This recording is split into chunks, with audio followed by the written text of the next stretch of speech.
Currency کو کس نے اور کس طرح بنایا؟ ہم یہ بھی جانیں گے کیوں ہمیں سونے کے بجائے پیپر کرنسی کا استعمال کرنا پڑا۔ کیا یہ ہماری اپنی مرضی تھی یا کسی اور کی؟ ہم یہ بھی جانیں گے کس سرزمین پہ ہمیں پیپر کرنسی ملی اور کس نے اور کس طرح بنائی۔ ہم سب کچھ جانیں گے، ہر ایک چیز جانیں گے، اور یہ بھی جانیں گے کہ کون سی کرنسی بیسٹ تھی، یعنی پتھر کی پیپر کرنسی یا پھر گولڈ کرنسی۔ ہم یہ بھی جانیں گے کہ کس طرح گولڈ پروٹیکٹ کرتا ہے کاغذ کی کرنسی کو۔ ہم بات کریں گے کہ کس طرح پتھر کی کرنسی بنائی گئی، لیکن اس سے پہلے ہم کسی اور ایرا کے اوپر بات کریں گے۔ جی ہاں بالکل، یعنی بارگیننگ ایرا۔ یہ وہ ایرا تھی جس کے اندر کوئی کرنسی استعمال نہیں کی جاتی تھی، صرف چیزوں کو ایکسچینج کیا جاتا تھا۔ کسی چیز کے بدلے دوسری چیز دینا، اسے ہم بارگیننگ کہتے ہیں۔ وہاں اس وقت کے لوگوں نے یہ نہیں سوچا کہ کیوں ہم کرنسی بنائیں، کیوں ہمیں اس کی ضرورت ہے، لیکن اس کا ایک سب سے بڑا مسئلہ تھا کہ کس انسان کو کس چیز کی ضرورت ہے، وہ کوئی چینج کر رہا ہے یا نہیں۔ یہ سب سے بڑا مسئلہ تھا اس وقت کا، جس کی وجہ سے انسان ایوولوشن کے تھرو، چیز ایوولوشن ہونے کے تھرو ہمیں کرنسیز ملی۔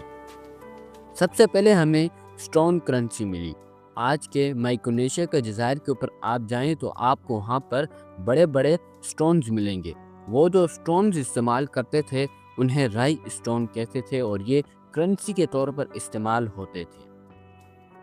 حالانکہ ان کا سائز دیکھ کر یہ بہت بڑے ہوتے تھے۔ آپ کو بتاتا چلوں کہ ایک پتھر کا صرف وزن 4000 کلو تھا، یعنی 4 ٹن، اور ان کے اگر ہم ڈائی میٹر کی میکسیمم ڈائی میٹر کی بات کریں تو وہ 16 فیٹ تھا، یعنی ایک ہمارے گھر سے بھی بڑا۔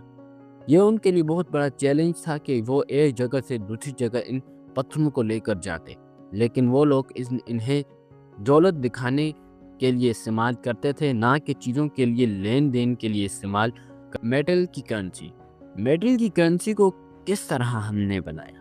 یہ تقریباً کہا جاتا ہے کہ آج سے 4000 سال پہلے سے میٹل کی کرنسی شروع ہوئی۔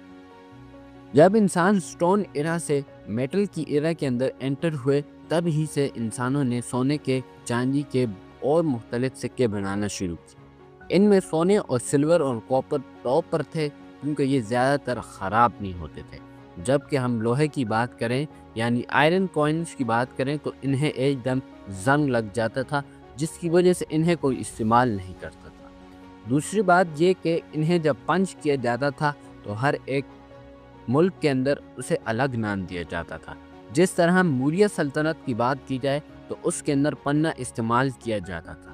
یہ گولڈ، سلور اور کاپر کا الوئے ہوتا۔ اس کے میز کی بات کی جائے تو 31 میٹل کی کرنسی اس وقت ایک انٹرنیشنل کرنسی بن چکی تھی۔ ہر ایک صرف میٹل کی کرنسی کو استعمال کرتا۔ ان میں سلور، گولڈ، کاپر ٹاپ پر تھے، کیونکہ میں نے آپ کو بتایا یہ خراب نہیں ہوتے۔ 11 سینچری آتے آتے چائنا کے اندر پیپر کی کرنسی ڈسکوری ہوئی۔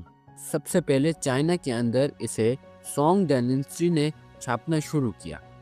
یہ وہاں پر بھی ناکام ہوئے، کیونکہ انہیں زیادہ چھاپنے کی وجہ سے وہاں پر انفلیشن آنا شروع ہو گئی، کیونکہ ہر ایک انسان کے پاس زیادہ مالیت تھی اور چیزیں بہت کم تھی، جس کی وجہ سے وہاں پر انفلیشن آئی اور یہ کرنسی وہاں پر بھی رہ گئی۔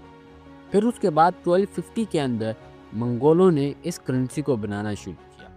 انہوں نے جب بنایا اسے اچھی خاصی مقدار میں انہوں نے اسے پرنٹ کیا، جس کی وجہ سے وہاں پر بھی انفلیشن آئی اور سب کچھ تباہ ہو گیا، اور منگولین امپائر بھی ٹوٹ چکی تھی۔ منگولین امپائر ٹوٹنے کی یہی وجہ تھی کہ انہوں نے اور سے بھی اور کرنسی چھاپی، جس کی وجہ سے وہاں پر انفلیشن آئی۔ حالانکہ انہوں نے پوری آدھی سے زیادہ دنیا کو فتح کیا ہوا تھا، چائنا سے لے کے یورپ تک ان کی ہی سرزمین تھی۔ انہوں نے ہر جگہ فتح کی ہوئی تھی، کوئی جگہ نہیں چھوڑی تھی۔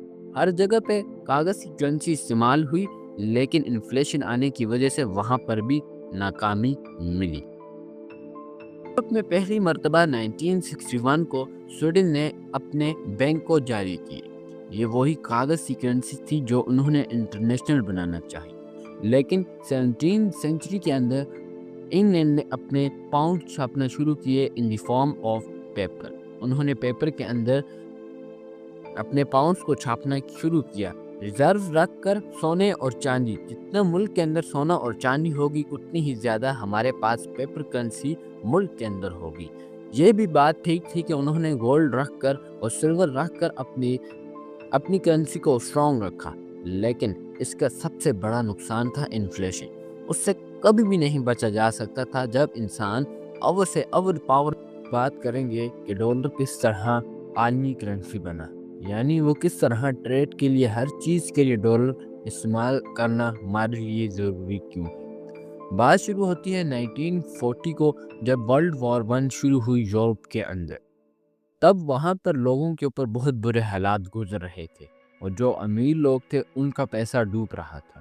تو انہوں نے دیکھا کہ امریکہ کی اکانومی بالکل اسٹیبل جا رہی ہے، کیونکہ جنگ وہاں پر نہیں بلکہ یورپ کی سرزمین پر تھی، جس کی وجہ سے ان لوگوں نے اپنا گولڈ، پیسہ، ہر چیز ڈالر کے اندر سیف کر کے انہی کے ملک کے اندر رکھ لیا، جس کی وجہ سے بہت سے لوگوں نے اسی طرح کیا، بلکہ آدھی سے زیادہ دنیا نے ڈالر کے ہی اندر اپنے پیسے رکھنا شروع کر دیے۔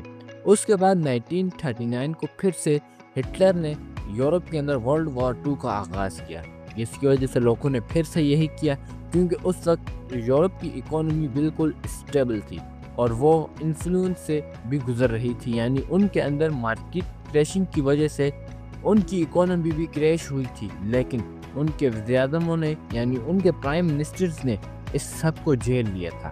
اس کے باوجود بھی پھر بھی لوگوں نے ڈالر کے اوپر ٹرسٹ کیا اور اسی کو ہی عالمی کرنسی بنایا اور اسی کے اندر اپنی ہر چیز رکھنا شروع کر دی، جس کی وجہ سے آگے 20 سینچری کے اندر ڈالر دنیا کی ٹریڈ ایک کرنسی بن چکی تھی۔